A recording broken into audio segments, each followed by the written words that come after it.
Bonsoir à tous, bienvenue dans votre émission La Réunion Léla, en espérant que vous êtes, malgré le contexte sanitaire entre le confinement partiel et le couvre-feu, que malgré tout vous retrouvez peu à peu cette envie de vous sentir libre, de vous amuser quand même, parce que ça, il faut aussi qu'on se remette à regarder les choses du mieux.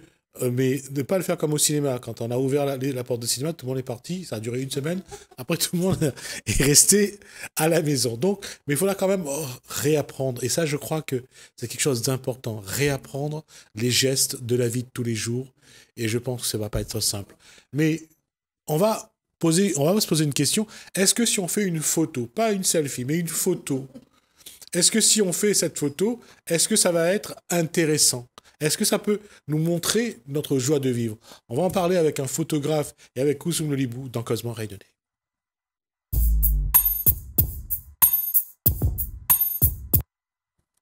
Bonsoir Koussoum. Bonsoir Jesmi. Et bonsoir à Florian Lafosse. Bonsoir. Vous êtes photographe? Exactement, oui. Ça fait combien de temps? Ça fait 5 ans, ouais, ça fait 5 ans cette année. Comment on devient photographe? On cherche un appareil et après on mitraille partout ou on va à l'école?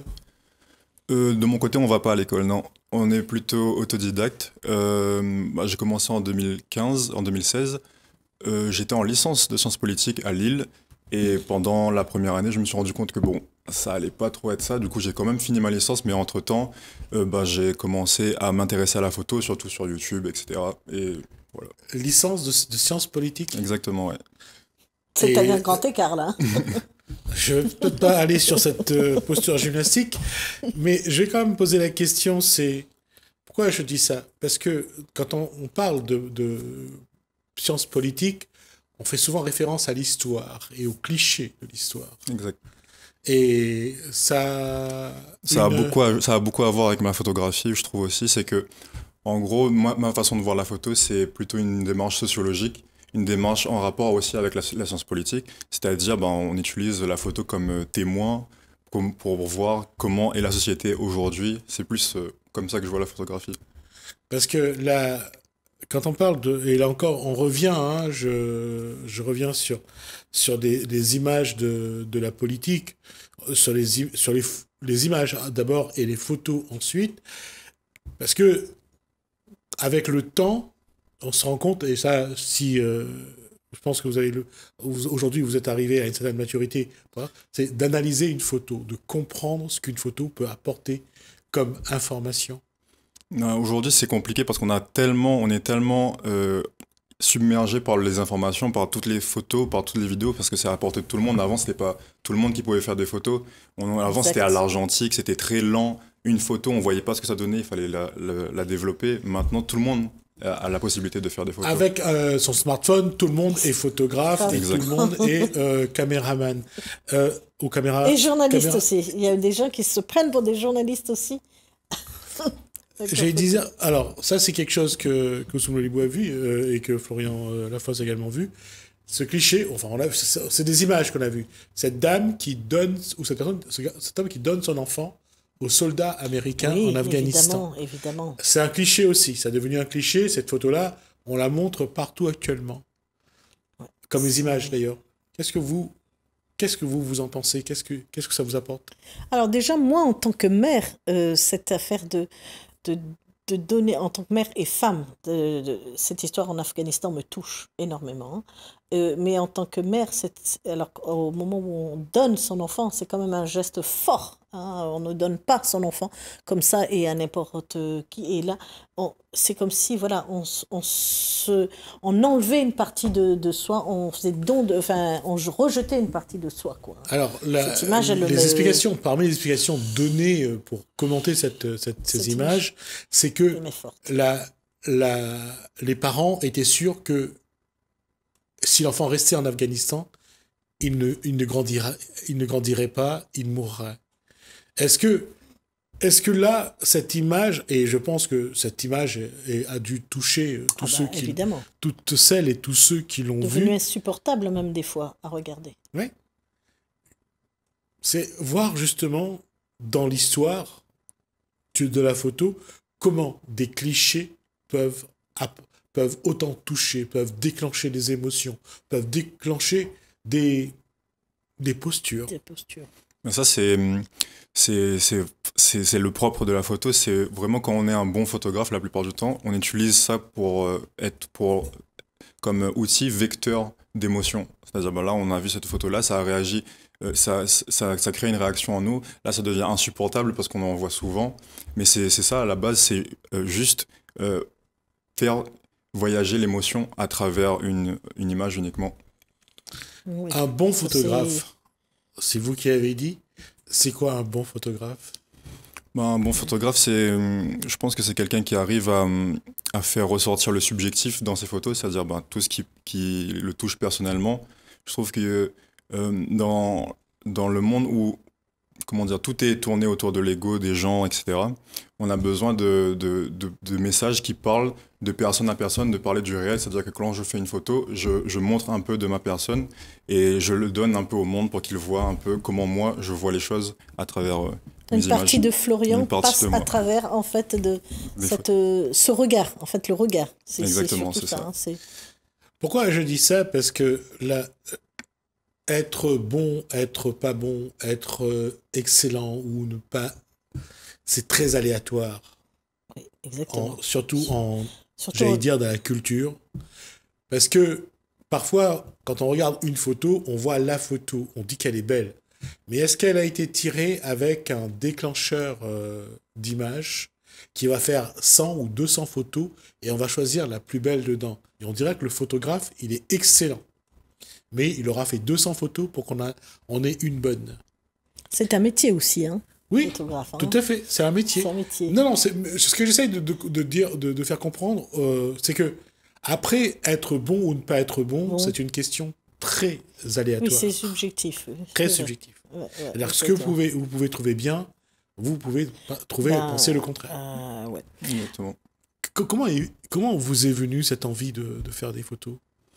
En fait, ça vient d'un tout. Je pense que ça vient surtout du fait que je suis un garçon et la plupart du temps, on n'apprend pas souvent aux garçons à exprimer leurs émotions. C'est quand même assez compliqué en fait de pouvoir parler de ses émotions, de pouvoir se permettre de ressentir les choses en tant que garçon, en tant qu'homme. Et du coup, je pense que quand j'ai découvert la photo, j'ai compris que j'allais pouvoir utiliser cet outil pour pouvoir m'apprendre à ressentir mes émotions, pour pouvoir me découvrir moi-même et pour pouvoir aussi découvrir un peu les émotions en général. Et là, ça va être un petit peu malicieux ce que je vais faire. Mais je préviens. Ressentir ses émotions, c'est une chose. Quelle est l'autre étape? L'exprimer. Et ça... Non, l'exprimer. Il faut que ça ressorte sur le... C'est le plus dur. Hein. C'est le plus dur. Oui, largement. De loin. Et donc, Florian, vous faites quoi comme type de photo? Donc alors là, on vous a suivi jusqu'à votre licence, vous basculez dans la photographie.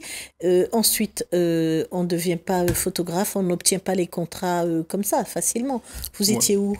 On doit se spécialiser un peu. Alors, je me suis spécialisé dans les portraits. Je faisais des portraits pour mes amis au début. Et ensuite, j'ai commencé à avoir quelques contrats pour les portraits, pour faire des books, en fait. Quand j'étais sur Paris, surtout, je faisais beaucoup de books. Alors, je vais juste préciser, quand il dit faire un book, c'est pas B-O-U-C. C'est B-O-O-K. Exact. Oui, non, je tiens souvent à préciser parce que quand on dit faire un book, ça a tendance à rendre chèvre certains. Donc... ça rend chèvre, c'est vrai. Tous ces mots anglais qui pénètrent dans la langue française, il y a de quoi. Revenons à Florian. Oui, du coup, je faisais des books. En fait, c'est lorsque quelqu'un veut devenir modèle ou veut devenir mannequin, elle doit d'abord faire des photos test. Et du coup, moi, je m'occupais de faire des photos pour ces personnes-là. En général, je faisais ça. Mais moi, ce qui m'intéressait le plus, et ça, c'est plus personnel, c'est le reportage. C'est vraiment s'intéresser à la vie de tous les jours, au quotidien, et essayer de déceler un peu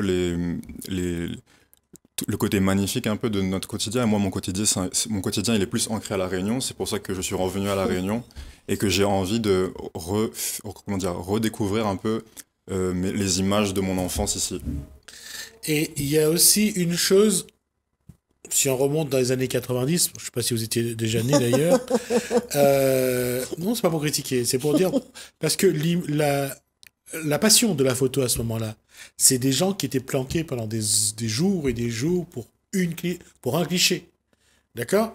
On allait à la chasse, au scoop, entre guillemets. Et les photos se vendaient à des prix... Mieux que maintenant. Voilà, bien mieux que maintenant. Oui. Mais est-ce que cette façon de faire son métier, est-ce que c'est toujours d'actualité? Ou aujourd'hui, un photographe, il pense d'abord la photo, il met en place le cadre, et après il fait ses photos? Alors moi, je suis plus dans cette optique-là de chasser les images, c'est-à-dire que les images sont, et moi je suis là en train d'essayer de les dénicher, et j'essaye aussi de ralentir aussi mon processus, parce que j'ai commencé comme la plupart des gens avec, aujourd'hui en tout cas, ce que je veux dire, c'est les photos digitales, rafale, beaucoup de photos à la seconde, et aujourd'hui j'ai fait machine arrière, et je recommence à faire de la photo argentique. Alors, on va juste Oui, expliquer, parce On que va là, juste expliquer. Ah, excusez-moi. Non, c'est bien l'argentique. On va expliquer qu'il y a eu l'argentique et après il y a eu le numérique. Alors l'argentique, tout le monde, je m'excuse. Merci Jasmine. Je m'excuse. L'argentique, c'est lorsque on mettait la pellicule dans l'appareil photo, on faisait les photos, on prenait la pellicule, on l'amenait chez le Développeur, ouais. Celui qui va développer. Et le 6, c'est tout un mécanisme pour développer. Et quand on dit de l'argentique, c'est parce que ça permettait de mettre ce produit sur la pellicule. Ah, ces fameuses chambres noires, là, Exactement. où il fallait toujours, surtout pas de la lumière. Ouais, pour ne pas blanchir la photo. Exact. D'accord. Ok. C'est vieux tout ça. C'est vieux, oui. C'est vieux, mais ça revient à la mode maintenant. Oui, ça revient à la mode. Et pourquoi donc ça Parce revient à la que mode? ça... Allez-y. En fait, c'est plus pour l'esthétique. Je pense que dans la photo digitale, à un moment, on voit, on est dans une course au pixel, et à un moment, on voit que c'est trop brut, c'est trop précis. Et on n'a pas besoin, en fait, que ce soit aussi Pixel, précis. c'est les graines? Pixel, c'est les points. Les c'est points, le ok, nombre d'accord. de points dans une image, c'est quand il y a beaucoup de résolution, quand c'est beaucoup trop précis. Alors que maintenant, les gens ils recherchent beaucoup plus les émotions, et on trouve, en tout cas beaucoup de photographes font machine arrière, justement parce qu'ils trouvent que dans l'argentique, c'est plus facile de faire transmettre les émotions par rapport à l'esthétique, au look des photos. Et puis, parce qu'il y a quelque chose qu'il n'a pas connu, mais qu'il découvre actuellement, c'est que lorsqu'on développe sa photo, on a encore une prise sur la qualité de la photo. Il y a, lorsqu'on fait la photo, et là, lorsqu'on le développe, et on peut, parfois sur les couleurs, parfois sur certains points, on peut intervenir, et on donne à la photo une autre dimension. Et ça, c'est très important. Ouais, c'est compliqué. Enfin, c'est toute une science. Avant, mettre le produit avant, après, etc. Après, on peut le faire pendant, mais aujourd'hui, on peut le faire aussi après, maintenant, avec tout ce qui est Photoshop, Lightroom, des logiciels qui permettent de retoucher les photos, etc. Il y a plein de choses qu'on peut faire pour... Ce qu'on ne faisait pas avant sur l'argentique, c'est de recadrer la photo. Ah oui. Aujourd'hui, quand on développe la photo, on peut la recadrer. Ouais, évidemment. Donc, donner à la photo une autre dimension. Et ça, c'est quelque chose aussi on peut le faire facilement sur du numérique, il n'y a pas de problème. Mais quand on le fait sur l'argentique, c'est quelque chose de plus... risqué aussi. Jouissif. Alors moi, je vais revenir sur une question, sur la question sociale. Avant, on se disait que quand on avait des photos, quand on avait un appareil photo, qu'on prenait des photos, c'était parce que, évidemment, on avait les moyens. Parce que ça coûtait cher d'aller à Noël chez le photographe, faire sa photo, revenir et tout. Et surtout, de faire de la couleur. De faire de la couleur, effectivement. Est-ce que maintenant, c'est resté cette dimension sociale? Certains peuvent se permettre des photos et d'autres pas. Est-ce que ça, il y a encore? Oui. Non, clairement. En fait, moi, je vais pas le cacher, je viens d'une famille qui est assez privilégiée, où j'ai un bagage culturel, social, économique qui m'a permis de me dire que j'arrête mes études et que, bon, certes, j'étais quand même, je travaillais quand même à mi-temps pour me payer mes pellicules ou me payer mon matériel de photographie, mais j'ai quand même un coussin qui me permet de pouvoir faire cette profession. La plupart des photographes, la plupart du temps, c'est des gens de la classe moyenne, voire la classe supérieure. C'est pas nouveau et ça restera comme ça pendant un moment encore, je pense, malheureusement. Et c'est pour ça que j'essaierai, en tout cas, de donner plus une dimension sociale, de faire de la rétribution dans le travail. C'est-à-dire que j'ai la chance de faire ce travail-là, mais justement, il faudrait essayer de trouver un système pour que cet art soit le plus disponible au plus de gens possible dans toutes les classes sociales. Ouais. Alors, vous parlez d'art. Alors, expliquez-nous un peu que ce regard devient un regard artistique. Alors, juste prendre un exemple.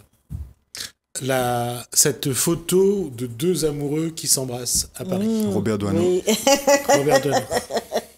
Je vois. Qu'est-ce qui a fait que cette photo soit devenue, tellement connue, soit tellement appréciée, alors que c'était juste lui passé, il a vu deux amoureux sur un banc, il a voulu il y a eu des chansons, des ce poèmes, moment. Exactement. Il y a cette chanson, il y a plein de choses qui en ont découlé. En fait, je pense que c'est quand on accumule un imaginaire. En fait, je pense que Robert Doisneau, pour cette photo, il a accumulé beaucoup d'imaginaire parisien, c'est-à-dire le mur, les cafés parisiens, le etc. noir et blanc. Ouais. Le noir et blanc, c'est très parisien aussi. Et le couple avec les longs trench, etc. C'était quelque chose c'est une image qui était très parisienne. Et je pense que à force de nourrir son œil, nourrir son regard sur la société, il a vu l'image et il s'est dit en fait ça c'est Paris. C'est très représentatif ça représente. Voilà, exactement. Des Parisiens. Et je pense qu'il n'a pas réfléchi plus que ça et il a pris la photo. C'était logique. Et c'est là où c'est un moment, j'allais dire, banal de la vie qu'il a transformé. Oui, c'est sûr que ça c'est une banalité mais ça reste une référence. Oui. Récemment encore, on a encore parlé de Doisneau, de sa photo, de qu'est-ce qu'il a amené à le faire, qu'est-ce qu'il a voulu montrer. On en parle. Oui. Alors après, parler un peu des reportages, des photos de guerre. On a quand même des fois ces photos qui sont des fois interdites. Alors on a des photos qui sont interdits, qu'on ne peut pas... C'est pas qu'ils soient interdits, c'est que parfois c'est tellement violent qu'on évite de le montrer. Oui. C'est sûr. Qui sortent maintenant, par exemple, là je pense aux galeries qui sont en train d'exposer toutes les photos du nazi, de toutes ce qui s'est passé, ces horreurs des camps de concentration. Parce qu'il ça reste quand même un regard. Voilà. Il y a un moment, l'émotion a été atténuée par le temps. Donc on peut regarder avec moins de ressenti. Comme je disais, en fait, la photo, c'est ça peut être utilisé comme témoin un peu de l'époque contemporaine, à l'époque du nazisme, par exemple. Et en fait, pour que ce soit accepté dans la société, il faut que la population fasse un travail, qu'on fasse un travail de mémoire, mais aussi qu'on fasse un travail de recul. Et je pense qu'à certains moments, on n'est pas prêt à voir ces images-là. C'est ce qu'il disait, Gismi, oui. Et autre chose encore, il faut ce moment de recul, oui. Simone Signoret est rentrée au Panthéon il n'y a pas si longtemps. Joséphine Baker, ça sera le 30 novembre. Oui. C'est deux femmes qui ont participé à la guerre. Et c'est vrai que c'est encore vivant. Les témoins de ce moment terrible bien sûr. sont encore là. Donc les émotions sont encore là. Et c'est pour ça. Par contre, ce que je voulais dire, c'est est-ce que Florian Lafosse a un objectif particulier en disant je veux devenir photographe de telle chose ou telle chose, ou rester ouvert à tout? Après, je vois plus, tout à l'heure je parlais d'art, mais je vois plus les photographes comme des artisans, c'est-à-dire qu'ils ont une technique et ensuite ils peuvent l'utiliser sur plusieurs sujets. Ensuite, moi, ce qui me touche le plus, c'est la photographie de reportage, la photographie de documentation. Alors voilà les photos, merci Laine. Voilà donc quelques photos, ça c'est pendant les mouvements Black Lives Matter à Paris l'année dernière. Oui. Explique-nous le mouvement. Gros, c'est après c'est suite à... Voilà. Allez-y. C'est suite à l'assassinat de George Floyd aux États-Unis. Il y a eu beaucoup de remous en fait dans la société, dans les sociétés européennes, et surtout à Paris, il y a eu pas mal Là, c'était devant le tribunal de grande instance de Paris pour le procès un des procès concernant Adama Traoré qui s'est fait tuer aussi par la police. Lui aussi a été victime de ce qu'on appelle une Oh, là, bavure il est beau. policière. Moi, j'aime bien celle-là. Hein. Voilà. Celle-là, elle me parle. On se Celle-là, elle me calme. parle bien. On se Alors, calme. lui, c'est Nicolas Huchard, qui est un danseur parisien qui fait des tournées avec des grandes stars internationales, qui est plutôt... Enfin, c'est un ami à moi, il est vraiment très cool. Oui. J'aime beaucoup. Là, c'est Zola, un rappeur français qui marche pas mal en ce moment. Ça, c'est un extrait On est à Paris ou on est en Chine? On est à Séoul, Ah. exactement. C'était D'accord. Corée du Sud. en Corée du Sud. Ouais. Ah oui. Oh ben, dis donc. Magnifique, C'est vrai la que photo est là, vraiment bien. Ça, Et- c'est juste à la possession. Ah, Mais il y a là. et c'est pour ça que je disais que C'est la le photo, lever du soleil. elle met en valeur. Ne serait-ce que la tôle ondulée, l'effet du soleil, ça... Et c'est pour ça qu'être photographe professionnel, c'est quelque chose de particulier. Et celle juste après, c'est la même photo. J'étais au même endroit, à quelques heures plus tard. C'est juste que la lumière était allumée. Je me suis dit, bon, Ah oui. c'était joli. Voilà. C'est beau. Ah oui. Et mon petit frère à l'Ermitage. Le contre-jour. En Jouer contre-jour. le C'est contre-jour. beau. Jouer Là, avec c'est la beau. lumière. Ouais, c'est Là, magnifique. là, oui, on Métro s'évade. parisien. Excellent. Très belle photo, effectivement. Ah, Il y a un filtre ou pas? En fait, là, c'est la photo du métro parisien où c'est tout vert et tout. C'est plus un imaginaire. C'est parce que je regardais beaucoup de films hollywoodiens et qu'ils donnent beaucoup sur la saturation des couleurs. Ah, d'accord. Et du coup, j'ai essayé un peu de répliquer le style un peu hollywoodien dans ces images-là. D'accord. Là, c'est un carré poulet en préparation. Oui, c'est Ah. sûr. Et Oh, là, bah, c'est... dis donc, ça, Ah, c'est joli. c'est là où on voit la qualité du photographe, on voit son professionnalisme, son regard. Parce Le que mouvement est bien, j'aime bien le cadrage, mouvement, là. le cadrage, Ah oui, ouais, le cadrage. effectivement. J'aime Là, bien aussi. c'est un collectif de femmes indiennes à Paris qui sont militantes et qui font des réunions, etc. J'ai pas mal discuté avec elles. J'ai des amis qui sont sur la photo et j'aime beaucoup. Enfin, plus même, c'est des Malbarès de Paris, quoi. Bravo. Les Malbarès de Paris. Ah Je non, savais pas que... Bah, de toute façon, de Malbarès, il y en a dans tout le monde, hein, donc, Ouais, partout, ouais, ça. dans le monde entier. Donc, c'est pas, ça n'a pas changé les choses. Je viens de prendre 3 minutes sur le temps qui m'était imparti. Oui, oui. Donc, on va conclure. Ce que je vous propose, c'est qu'on ait l'occasion de vous revoir sur ce plateau dès que vous en avez envie et qu'on puisse regarder les photos que vous voulez montrer et de vous suivre un petit peu et de voir un petit peu comment ça évolue et votre regard aussi sur la Réunion. Ok, Merci. Merci bien. Merci Florian Lafosse, merci également à Koussoum Lolibou pour, Merci, Jasmine. pour ce moment. On marque une pause, on se retrouve juste après.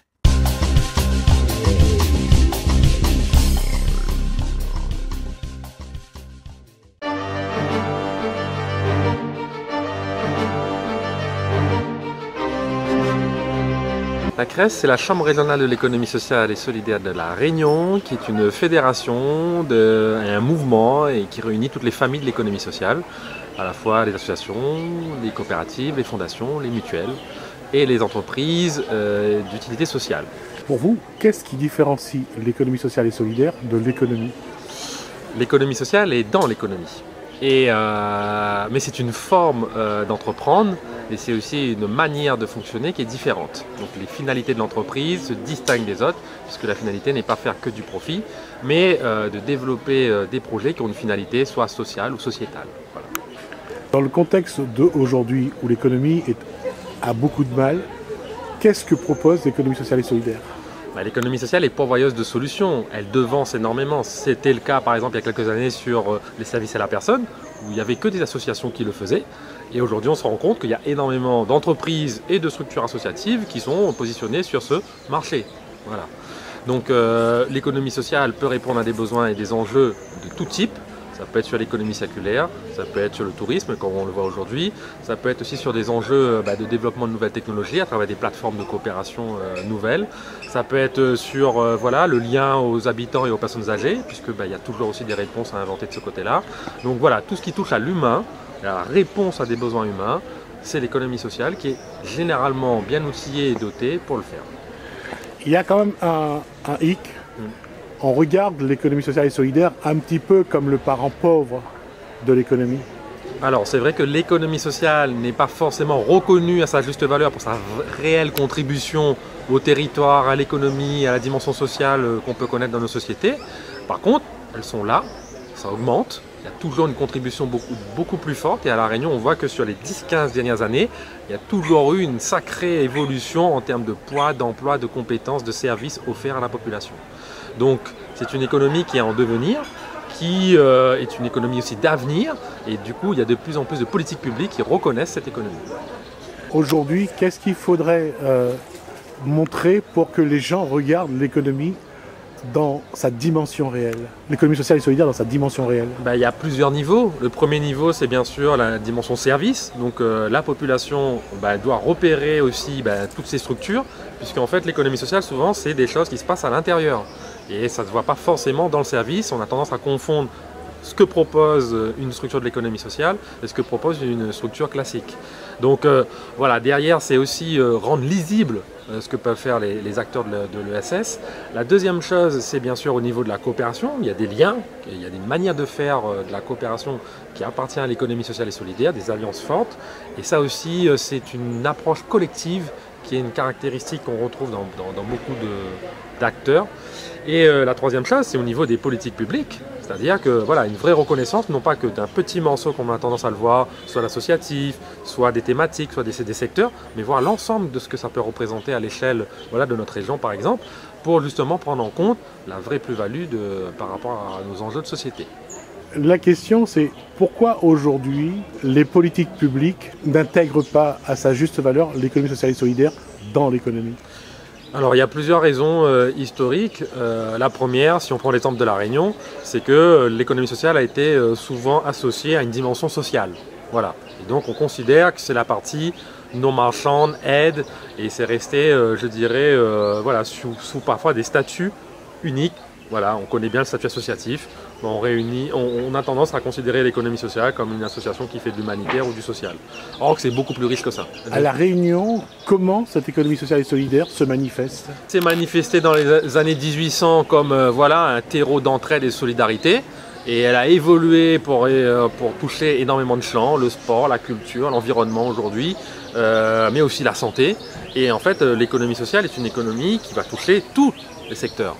Et c'est ce qui se passe aujourd'hui. On le retrouve dans les nouvelles technologies, on le retrouve dans la mécanique, on le retrouve dans la santé avec des structures qui sont performantes.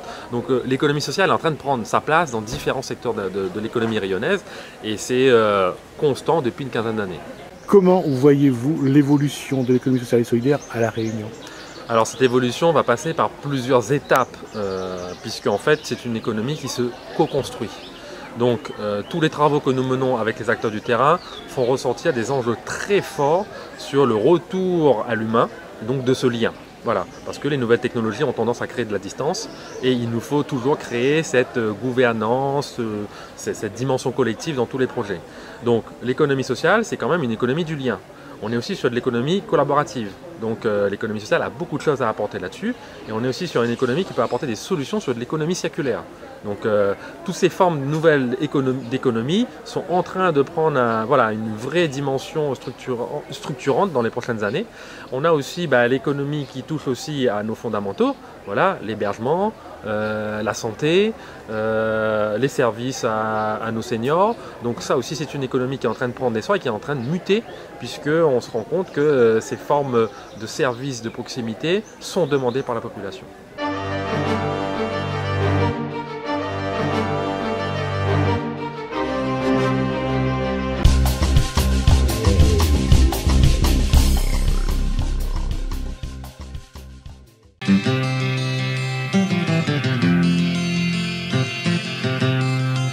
Comment faire un boudin traditionnel? On fait une approche traditionnelle, parce que le traditionnel même récupère le son dès qu'on utilise le fond.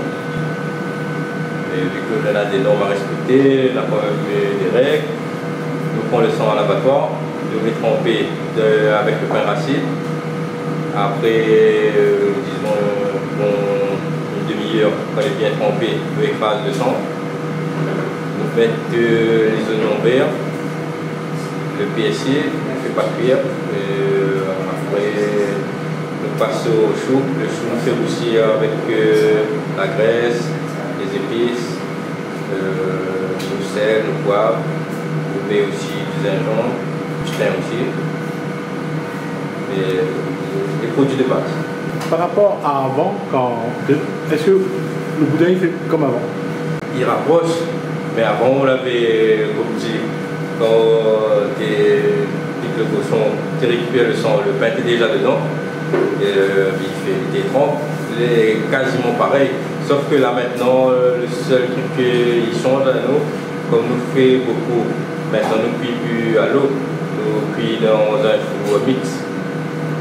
Qui envoie la vapeur et des gouttelettes d'eau à 87 degrés.